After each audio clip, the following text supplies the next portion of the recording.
ಬದುಕು ಎನ್ನುವ ಹೊಲದಲ್ಲಿ ಸಮಸ್ಯೆಯನ್ನು ಕಳೆ ಬೆಳೆಯುತ್ತಲೇ ಇರುತ್ತೆ. ಹಾಗಂತ ಹೊಲ ಬಿಟ್ಟು ಹೋಗೋಕ್ಕಾಗುತ್ತಾ? ಕಳೆ ಕೀಳುವ ಕಲೆ ಕಲಿತು ಬಾಳಬೇಕಷ್ಟೇ. ಶರಣ್ರಿ, ಎಲ್ರು ಹೆಂಗದಿರಿ? ನಾನು ಆರಾಮದೇನ್ರಿ. ನಾನು ಯಾಲಕ್ಕಿ ಕಂಪಿನ ನಾಡು ಹಾವೇರಿ ಹುಡುಗಿ ಕಾವ್ಯ.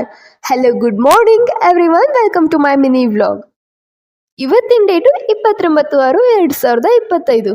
ಆಬ್ವಿಯಸ್ಲಿ ಇವತ್ತು ಸಂಡೇ ಅಂದ್ರೆ ಯಾರಿಗೆ ತಾನೇ ದೌಡಿಳಕ್ ಮನ್ಸಾಕೈತಿ, ಹಂಗ ನಂಗೂ ಆಗಿತ್ರಿ. ಆದ್ರೂ ದೌಡಿಳ್ಬೇಕು ಅನ್ನೋ ಪರಿಸ್ಥಿತಿ ಇತ್ತು. ಹಂಗೂ ಹಿಂಗೂ ಕಷ್ಟಪಟ್ಟಿದ್ದು ಫ್ರೆಶ್ ಅಪ್ ಆಗಿ ಫಟಾಫಟ್ ಅಂತ ರೆಡಿಯಾಗಿ ನಾಷ್ಟ ಮಾಡ್ಕೊಂಡು, ಇನ್ನೂ ಟೈಮ್ ಐತಿ ಯಾಕೆ ವೇಸ್ಟ್ ಮಾಡೋದಂತ ಅಂದ್ಕೊಂಡು ಸ್ಟಡಿ ಟೇಬಲ್ನ ಚಲೋ ಹೊತ್ನಂಗೆ ಅರೇಂಜ್ ಮಾಡ್ಕೊಂಡು 9:30 ಆದ್ಗುಟ್ಲೆ ಡ್ಯಾನ್ಸ್ ಪ್ರಾಕ್ಟೀಸಿಗೆ ಹೋಗಿ ಅದನ್ನ ಮುಗಿಸ್ಕೊಂಡು ಬರೋಷ್ಟರಲ್ಲಿ ಸಿಕ್ಕಾಪಟ್ಟೆ ಸುಸ್ತಾಗಿತ್ತಂತೆ. ಒಂದು ಜಂಪ್ ನಿದ್ದೆ ಮಾಡ್ಕೊಂಡು ಫ್ರೆಶ್ ಅಪ್ ಆಗಿ ವರ್ಕ್ ಮಾಡಕ್ ಕುಂತೆ. ಬಾರ್ಡರ್ ಹಾಕಿದ ಪೇಜಸ್ ಎಲ್ಲ ಖಾಲಿಯಾಗಿತ್ತು. ಅದಕ್ಕೋಸ್ಕರ ಎಲ್ಲ ಪೇಜಸ್ಗೂ ಬಾರ್ಡರ್ ಹಾಕೊಂಡು ಅಸೈನ್ಮೆಂಟ್ನ ಬರೀತಾ ಕೂತಿದ್ದೆ. ಅದೇ ಗ್ಯಾಪಲ್ಲಿ ನನ್ನ ಫ್ರೆಂಡ್ ಒಬ್ಳು ಕಾಲ್ ಮಾಡಿ ಅವ್ರ ಅಮ್ಮ ನನಗೋಸ್ಕರ ಹಣ್ಣು ಕೊಟ್ಟು ಕಳಿಸಿದ್ದಾರೆ ಅಂತ ಹೇಳಿದ್ರು. ಅದನ್ನ ಹೋಗಿ ಇಸ್ಕೊಂಡು ಬಂದು ಮತ್ತೆ ನನ್ನ ವರ್ಕ್ನ ಕಂಟಿನ್ಯೂ ಮಾಡ್ಕೊಂಡೆ. ಇದಾಗಿತ್ತು ನನ್ನ ಇವತ್ತಿನ ದಿನ. ಇಷ್ಟ ಆಗಿದ್ರೆ ಲೈಕ್ ಮಾಡಿ, ಶೇರ್ ಮಾಡಿ, ಹಾಗೆ ಸಬ್ಸ್ಕ್ರೈಬ್ ಮಾಡ್ಕೊಳ್ಳೋದನ್ನ ಮರಿಬೇಡಿ. Thank you.